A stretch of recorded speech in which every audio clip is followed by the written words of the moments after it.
All right, so I'm gonna be using the Turkish horse bow again today. This is the down knock option that I set up so that way I can do the combat archery loading a lot faster by bringing the arrow down on the knock.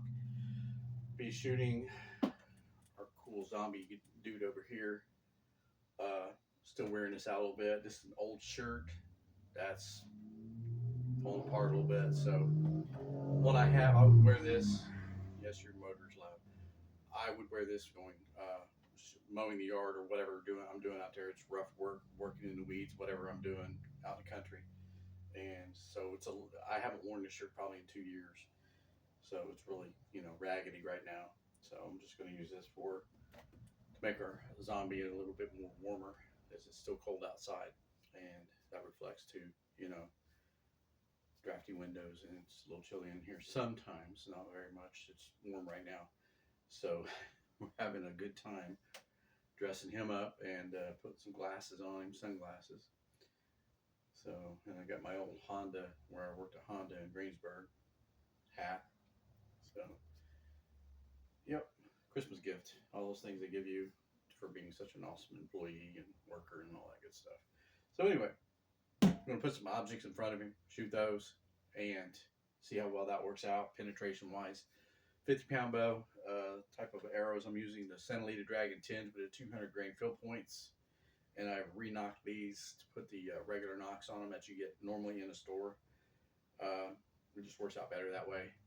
So the other knocks are slippery. They rotate a lot, so sometimes you'll see me fumble, or you would have seen me fumble those because I had to twist extra and just to get them knocked on quickly, and sometimes I had to redo the shoot because they wouldn't knock at all, or the knocks would come off, the arrow would go through, and the knocks would still be on the string, and it would be a conundrum to try and re-knock because I did that once, and I was on the second arrow. I shot the first arrow, reloaded the second arrow, shot the second arrow, didn't notice it, and then tried to load a third arrow and couldn't do it because there was something in the way. So it was the knock still on the arrow or the string from the arrow, and it stayed on there, and I couldn't get the other arrow to seat right, and I happened to look before I shot it because that would have thrown the shot way off and probably missed the target. I don't know. So that's one of those safeties I have to work with to make an adjustment so that way I don't have that problem, because that's not the first time that's happened. I would normally just shoot them one at a time, or shoot one arrow, retrieve it, shoot it, retrieve it, and then that would happen. So I started gluing them down, and it's an aluminum knock. Well, the one part is plastic, and the other part that goes into the shaft is aluminum, and that glue would not really adhere to that aluminum that great. And the plastic, it would be on there for a little bit, and it would work its way loose, and then I'd have the same problem all over again. So I just opted to take the knocks out and put regular knocks in, so that way I don't have that problem and repeat shooting the same arrows over and over again. These three arrows are what I've been using for a while now, a couple weeks. So I just do the 3 arrow drill, or sometimes a 2 arrow drill, and the other arrows I have over here, the wooden ones, I only have 3 of those left that are any good because they eventually wear out and get warped or whatever, because I was shooting outside and some of them got wet in that snow. Brought them inside, dried them off.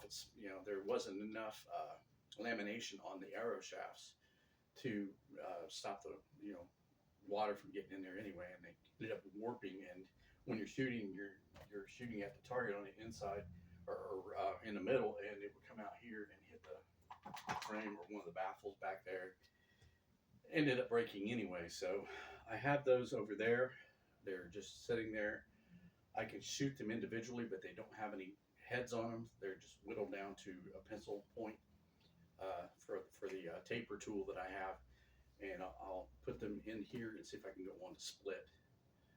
If I'm lucky, I will. But it's one of those things that I have planned on doing. I want to do it outside at a longer range than 5 yards, 6 yards, whatever I got here. But We'll try it on the zombie one time and see how well that works, because when you shoot into the vinyl target back here and you hit another arrow, it pushes that arrow in, so it takes away from the force of the arrow that's coming into the nock and won't allow that to split it. So it moves and does everything. So if I put it in here, which I'll probably do, I'll do that here soon, and see, and it shouldn't move anymore. So I'll dig a hole down in here and make sure it's aimed that way or positioned however I can, so that way I can split the arrow. In a solid foam target like this, it should work out a little better. So we'll do a loading drill. I'll show you guys how I load this, and then I'm going to shoot 3 arrows. I'm just going to have you on the zombie, or I might turn the camera around and you can see me do that. So you ready? Okay, loading the first one. Having these 2 ready. This will be, the red fletching will be out. This one will be set up and ready to load next.